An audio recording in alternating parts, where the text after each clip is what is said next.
Senhor, motivação ensemble mais uma semana. Baseada no tele, motivação de São Paulo, diocese de Coreia do Sul. O Yamapé do São Paulo do Sul, Atacadinho, José Fabel Malona, o Dami Selenô, a Mamma Católica, se casou ali, a Dona Samara Senhor.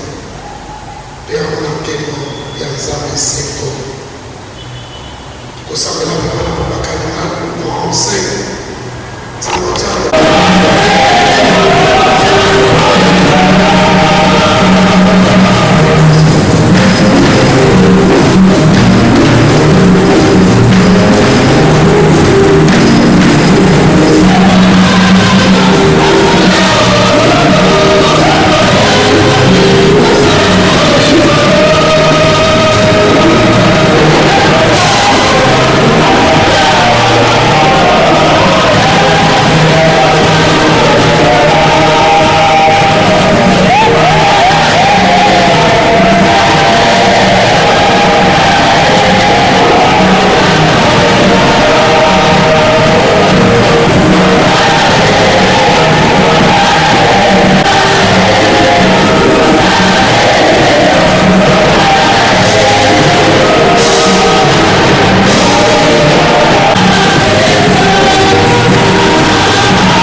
kosala ndenge nini yango wana lelo nga naza na esengo mpenza makasi nayebi ke bamama mosusu bazali na nzela bakoya mais soki tosilisi awa tokopesa mama Darine maloba akoloba mwa ndambo mais ntango tokolongwa awa tokokende na eglise na biso ya kala na salle paroissiale kuna nde tokovanda tokosolola tokomela tokolia po eza esengo mpo na biso eza mbala liboso mama présidente ya diocèse aya na doyenne na biso nazopesa merci mingi na badelege na biso ya ba-CVB po basali mosala kitoko makasi kitoko mpenza basungi biso même si na tokomi na suka te me boremarke ke ekozala eza bien organisé po bango basimbi yango merci lisusu makasi na mama na biso ya protocole bakombi basali nyonso tu pour ke ndako ya nzambe na biso salle paroissiale bokokota kuna bokomona ke babongisi kitoko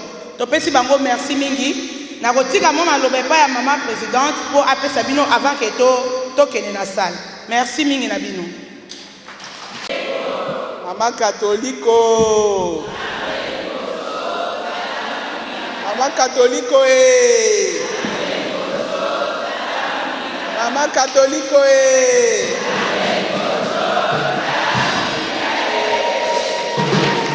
Ebongo papa Catholico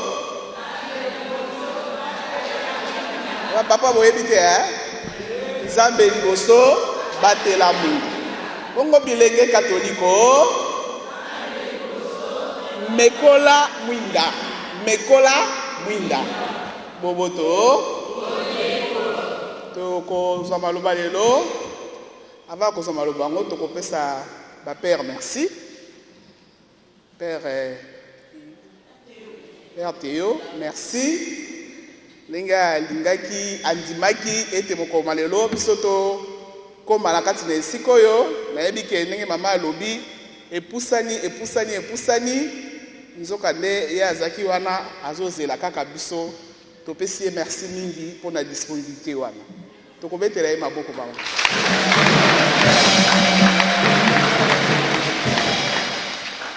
bongo avant toloba tozali na motema pasi mama alobi tokomona ntina suka mais tozali na motema pasi parce que nayebi ke doyenne Saint-Léonard eza na 7 paroisses boye te mais père biso ce n'est pas les bango ndenge tokobanda kosala sikoyo ti nde tokokende libanda donc en principe fa toya kokuta ndako ya nzambe oyo polele boye te parce que déjà na kati ya paroisse oyo ataka bamama ya paroisse oyo bazalaki awa ndako ya nzambe eza ya kotonda boye te sikoyo toye kolobela banani ne fût-ce que seulement comité paroissial, il y a chaque paroisse, comité à chaque paroisse. Je sais qu'on a au moins 5 mamans. Si on prend 5 fois 7, ça nous ferait déjà 35. Mais si on a tous à la paix. Mais si on a 50, on a évité. Regret dans la liboso ya ngwana. Mais le quoi est ça nzambe Carmel Mosengo azaka sabiso bao bazali wana bosa na bango. Nzoka nde sango alobi déjà makambo nyonso takina lobao. Sango alobi makambo nyonso. Abi mosalo ebandaki kala. Mosalo ebandi na biso te. Poto loba tolembi. Non. Mosalo ebanda kala. Sango na sepeni mateya sango neti na loba langa lisute. Po alobi makambo nyonso. Nenga zai koloba wana. Tout a été dit. Bongo ba mama bino batu bozawa bo pesa ba mbela la ba mama pona kwa bisa bango boy toyaki po bomona biso kala ndeko la bino te ya diocèse naza na comité la ngamo bimbawa naza pe la ba mama présidente ya ba doyenne mosusu doyenne ndenge na ndenge ya kati ya Kinshasa toyaki po tomona bino bomona biso to solola pona kwa bisa bino nini ndenge sango alobi mo bandisi ya lingomba oyo alingaki kosala lingomba mama katoliko pona nini amoni ba mama misoni amoni ba mama musulmane amoni ba mama basalutiste amoni bazali ya kotelema nzoka nde biso tokabwala na mama masanga mike badasime enseigne de Sacré-Cœur nde alobi boyete Ce qui est kokabana boye ecclesia ndenge sango alobi ezali na esengeli na ba mama bongo so ba mama bazali kokabana boye ecclesia kotambola te yango wana inspiré par le Saint-Esprit alingaki te ba mama basanganaka ba mama nyonso nani oyo azali mama katoliko ba mama katoliko azali mama nyonso azana kati ya ecclesia katoliko azali mama nyonso akuli baptisme na ecclesia katoliko azali mama nyonso aka mikolo na tongo mikolo nyonso kokula nzoto ya mokonzi Yesu Kristo awa biso wana ne ba mama katoliko biso baso tozali ba mama katoliko d'abord ngai na misala kosambela mingi na renouveau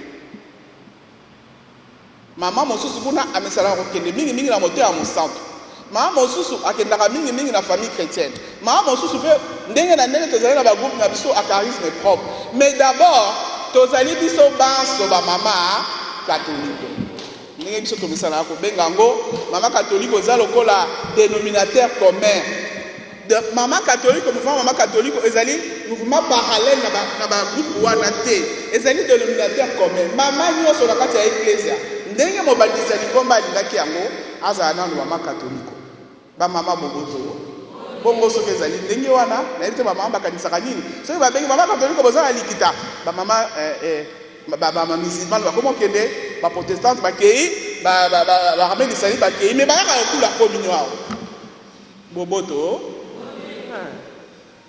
tozwa conscience ya likambo wana ebongo ndako tobandisaka makita na biso eza na makambo oyo tokoloba na kati ya mouvement mama katoliko esika bamama motema mosantu bala mosusu bakoyoka ngo te c'est-à-dire que bamama motema mosantu bakoki koya na kati ya likita mama katoliko bafa ya bénéficie biso lolenge na bango ya bozali lolenge na bango ya kosambela boye te na biso bato ya renouveau toyekoli yango kala na mouvement mama katoliko bamama ya famille chrétienne bakoki koya na oyo ya bango parce que toza dénominateur commun moto nyonso azali na kati boye te baye na oyo ya bango na masanga na biso bakaboyeli biso ndenge bango basaka kuna mpona bacouple bamama ya renouveau biso ndenge tomesani kosambela wana ezala kitoko mingi toyebe mokolo mosusu tosangisi bamama nyonso na kati ya paroisse tosambela longola bango bongo na bongo bato na bato bobongisi mpo ete na makita na biso il faut ezala riche dans la diversité tozali moko omnia omnibus ndenge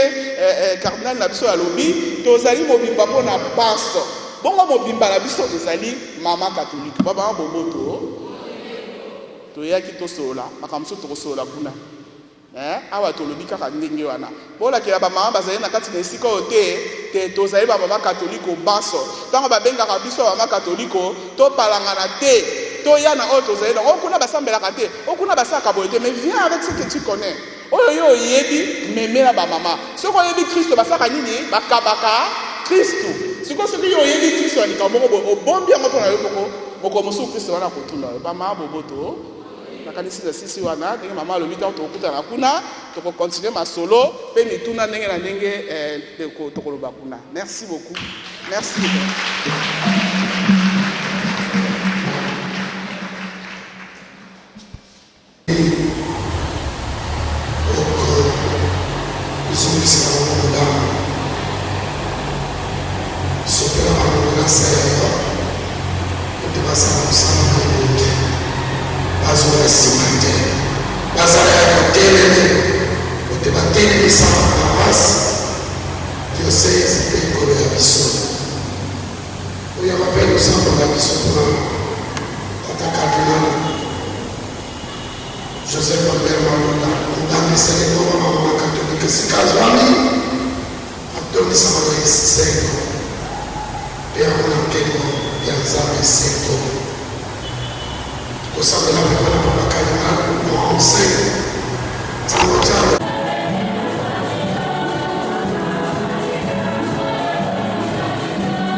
que nous sommes venus ici au doyenné Saint-Léonard parce que c'est parmi les doyennés qui venaient d'être créés par son éminence le cardinal archevêque Ambongo depuis le mois de janvier.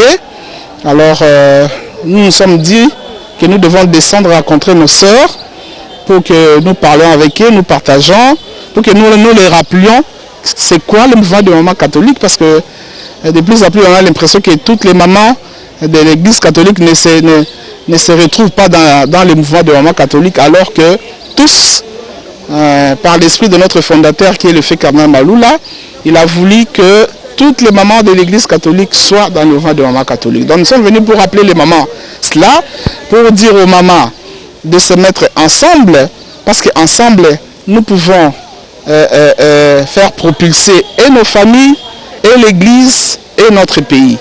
Voilà pourquoi nous sommes là. Nous allons parler un peu à l'église là. Maintenant, lors de cette réunion-là, nous allons aller en profondeur pour montrer, pour sensibiliser les mamans sur leurs responsabilités par rapport à cela, comme j'ai dit tout à l'heure, pour que notre pays, nos familles, notre église aillent toujours de l'avant. Mais madame, il y a certaines mamans qui n'arrivent pas à emboîter le pas par rapport à votre idéologie. Qu'est-ce que vous pouvez leur dire comme message? Ce n'est pas mon idéologie, je disais tout à l'heure, c'est l'idéologie du fait cardinal Maloula. Nous ne faisons que suivre la continuité. Il a voulu que ça soit. Qu'est-ce que nous allons dire aux mamans? Comme nous avons dit tout à l'heure, nous voulons rappeler aux mamans, nous voulons sensibiliser les mamans, hein, qu'elles sachent que ce mouvement, c'est le mouvement de toutes les mamans dans l'église, comme nous l'avons dit. C'est toutes les mamans dans l'église. Dans l'église, il y a beaucoup de groupes à charisme propre, mais le mouvement des mamans catholiques, c'est le dénominateur commun.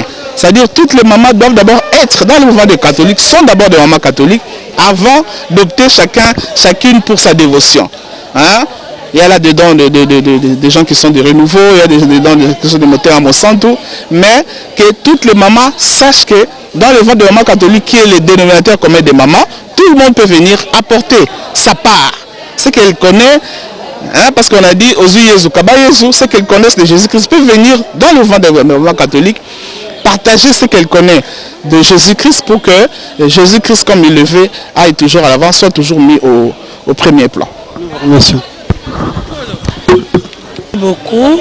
En fait, aujourd'hui, c'était une rencontre entre les comités diocésains, les mamans catholiques, et toutes les mamans du doyenné Saint-Léonard. Donc, elle est venue, maman présidente est venue parler avec toutes les mamans, s'enquérir un peu de la situation, comment marchent les paroisses composant notre doyenné. C'est comme ça que vous avez vu les mamans. Il y avait eu une messe, le père Théo a célébré la messe, et après, maman présidente et son comité ont eu des échanges avec les mamans. Et à la fin, il y a eu le partage d'un petit repas. Et maintenant, c'est... Bon, en fait, les messages, c'est un message d'encouragement, que les mamans puissent se mettre debout. Parce que nous avons constaté que les mamans catholiques s'endorment un tout petit peu. Elle est venue réveiller un peu toutes les mamans, que les mamans prennent en charge, parce que nous savons que si les mamans s'élèvent, nos paroisses ou nos doyennés ou notre diocèse va aussi s'élever.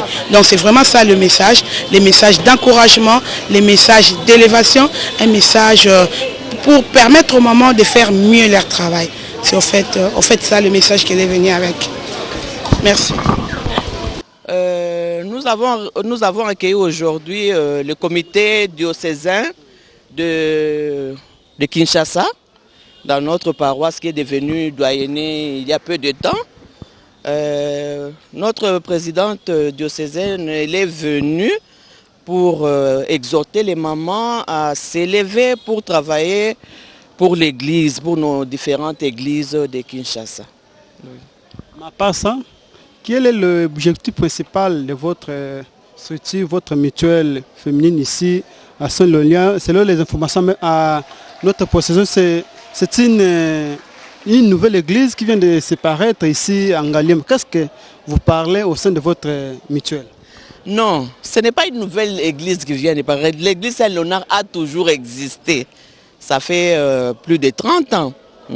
Cette église a au sein d'elle un mouvement de mamans catholiques qui sont chargés de s'occuper des prêtres, de s'occuper des différents travaux qui se passent ici, d'exhorter les mamans, de sensibiliser les mamans, d'éduquer les mamans, de former les mamans concernant toutes choses qui a trait à l'Église catholique. Donc nous sommes là, nous rassemblons les mamans pour qu'elles puissent s'intégrer, s'imprégner de notre religion, de tout ce qui se passe dans la paroisse, ça veut dire des différentes activités, de participer financièrement, matériellement, physiquement, spirituellement à l'épanouissement de notre paroisse. Réma, vous jouez quelle fonction au sein de Saint-Léonard? Nous jouons la fonction... Comme vous, non, personnellement, en tant que maman, tu as quelle fonction ici? Personnellement, comme maman, je suis la présidente des mamans du mouvement. Donc, toute maman qui est dans cette paroisse se retrouve au sein de maman catholique. Alors moi, je rassemble toutes les mamans et avec elles, nous voyons ce que nous puissions faire pour le développement de notre paroisse.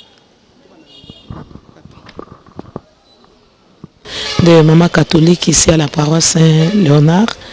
Nous attendions la maman présidente des doyennés, non des canals disons. Toutes les mamans devaient se rencontrer ici. Le bureau des mamans des canals devait se rencontrer ici pour une assemblée générale de mamans. C'est ainsi qu'aujourd'hui on a préparé leur arrivée. Avec depuis, je ne sais pas si c'était en 1900 combien, que le cardinal Maloula avait créé ce groupe de mamans catholiques. Mais apparemment, les mamans ne savent pas que pour être dans un groupe, un autre groupe dans une paroisse, on doit d'abord être maman catholique. Maman catholique. Donc nous tous, nous devons nous réunir, nous devons nous mettre ensemble pour bien travailler. Comme maman Darine avait dit, donc avant d'être, par exemple les mamans musulmanes, les mamans salitistes, ils se rencontrent toujours. C'est pourquoi nous sommes, les cardinals a jugé bon que les mamans se rassemblent pour parler de ce qui ne va pas au niveau de leur paroisse, parler des groupes. Chaque groupe peut amener un plus de ce qu'elle connaît de son groupe dans le groupe des mamans catholiques.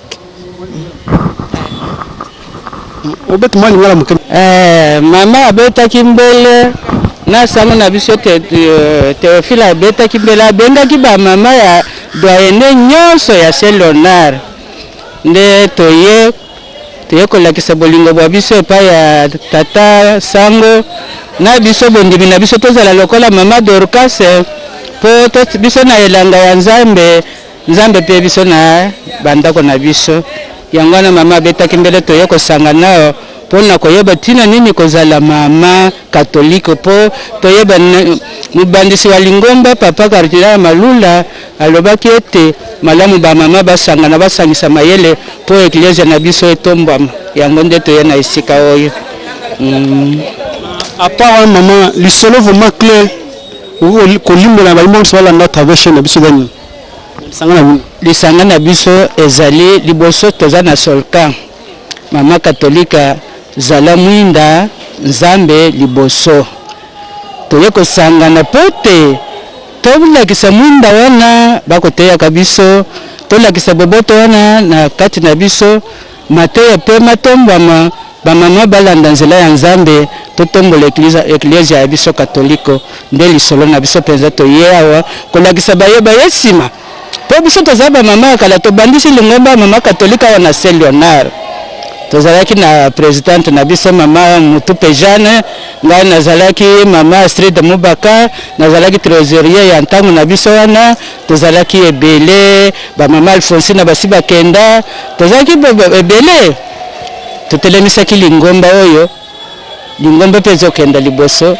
koyebisa ba mama te tozala mwinda na kati ya eklezia totambola lulenge eklezia azosenga topatapata te tokotoko te totelema ngwi na kati ya lisanga na biso nde lisolo oyo toyeli yango lelo yango wana ngai nasali bafonction ebele na kati ya paroisse Saint-Léonard nazalaki mama mabota pona Saint Léonard mbule eleki nasalaki 2 mandats elongo na mobali na nga Kalala Joseph. Sima nakomaki mama Muyangeli. Sima nazali intercesseur na kati ya lingomba ya Renouveau Charismatique. Kombo mama Astrid Mubaka. Astrid opasani mono tuna.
tokoyemba mingi ya kolomba initiative mpe toprépare milulu na biso oyo ezoya na mwa 12 yango wana biso nyonso mutu na mutu esika na ye na paroisse na ye biso nyonso s'impliquer parce que en 5 ans c'est beaucoup et donc il faut célébrer amour.